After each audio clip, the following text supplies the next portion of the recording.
Gonna change out the oil pump today on this OH Chevy. Got oil pump failure, so take all this stuff out, get it clear out the way, and get to that pump. Take a quick shot of the serpentine belt so we can put it back together.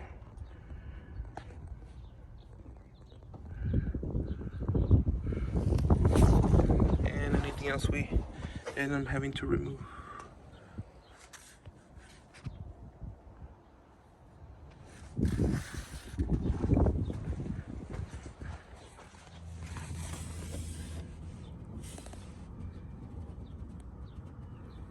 Alright, let's get on this. Okay, remove the serpentine belt. Took out as much as I could, salvage the coolant, put it in a bucket. Did have to remove the intake piping, remove the water pump, sorry. That looks like should give me most of the access. Could move the harmonic balancer next, and whatever that little sensor is right there. And we'll go from there. Gotta take this coolant out. Some of it got on the floor, but should be okay. So a little more than half got salvaged. And then we'll remove this cover. See how far we get off with that, and start working on the bottom next. Alrighty. So I took off all the accessories. I removed this connection.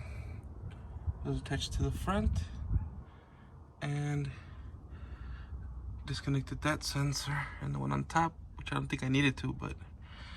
And then now we're gonna remove this balancer. I have this little claw. It's for 3 tons, so hopefully this will do the job. We'll find out soon. And then we'll take off the cover next if we're able to reach it. All right, finally got that cover removed. And there's the oil pump. Get a closer look right now, but the cover.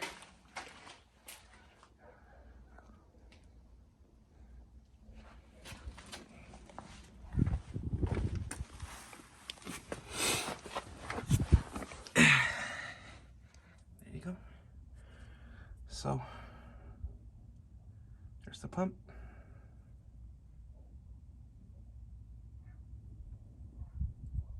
All right, this is the last for tonight. Remove that brace and remove the front diff. Those were 18s. These ones up here were 13/16, I believe. The axles were 15 millimeter. So now we finally have access to the oil pan. So we'll drain the oil tomorrow, drop the pan, and hopefully replace the parts and get this over and done with.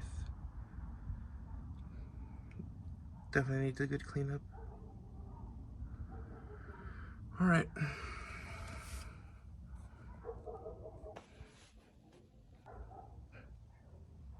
This is a diff, brace, the balancer. Alrighty, today's the next day. So we did have to remove the pan. We did have to drop this the arm, steering column, whatever. I took these 2 off and that one, and then I'm holding it with that one bolt. Only needs a little bit, but it does need to drop for it to clear. Took off the pump and the pickup tube. And there it is right there. The tube was actually not that bad, but better be safe than sorry. So I'm gonna clean it up and put it back all together. See how that goes. Gotta clean up this parts though, because everything is pretty dusty. So I got all the screws here so we don't lose them. Let me scoot this over. For the pan, and these column parts. So gonna go get the rest and continue on. Okay, here's a quick shot of the old pump, and here's a new one. Try to get it installed before anything else. All right, pump's installed. Gotta throw the cover back on before we do that. Gotta put the front diff and the cross member brace. Cleaned it up a little bit. It's already put in. Gotta also tighten these bolts up. And then we'll fill her up with fluids. So far, the hardest thing was to get all these bolts. But it wasn't too bad. So.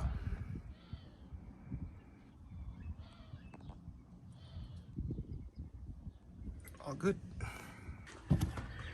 Okay, we're here on the last day. Hopefully we get this running. Hopefully we did it correct. Installed the balancer. About to install the pump and get all these hoses connected. Already added oil, no leaks. So far so good.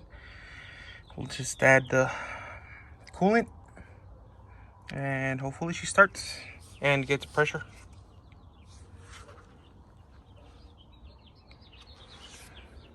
Also note on these, it's 3 bolts on each side. Kind of have an idea of where they go.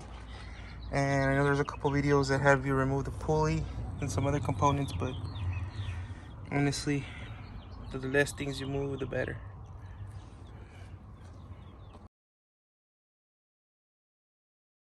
All right, everything's installed. Added all the fluids. This keeps going down, so obviously we gotta keep checking it. Gonna start it. Hopefully the pressure goes up.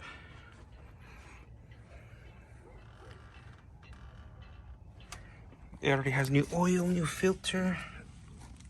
Don't see any leaks. Not yet, at least. So we'll check it and see how it goes. All right, guys, moment of truth. Hopefully she cranks. So before it would start and the pressure would stay at 0. When you would rev it, it would pick up, but then it would drop down again. So I knew it was the pump. Okay, well, here we go.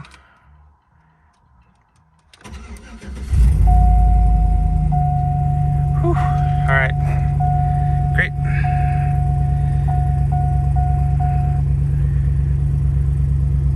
Still gotta check the check engine light, check the coolant, make sure it doesn't leak oil or coolant. But pressure seems good. Definitely wasn't there before, so once it heats up, we'll keep tabs on it and we'll keep checking that coolant. I don't know if you can tell, but there's bubbles coming out of that.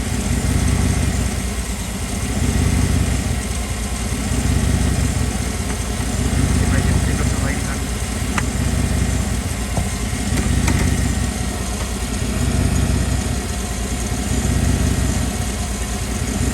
There we go. So we'll keep filling it till normal operating temperature and we'll be good. There's a slight idling issue from what I can hear. I don't know if you can hear it, but we'll check it, see how it does. Okay, so we're running the heater so we can make sure that coolant gets nice and filled. I'm waiting for the temperature to go to operating temp, which is usually 210. In the middle, oil's still looking good, so I think that's a win. Just gotta finish this up and we should be good to go. Can't complain about that.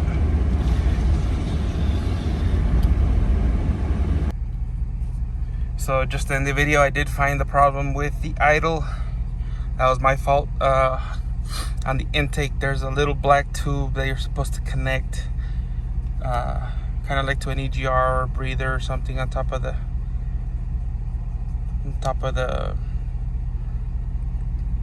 head covers. So yeah, that's what's causing it, the rough idle. But temperature's good, doesn't heat up, idle's good, pressure steady, we're good.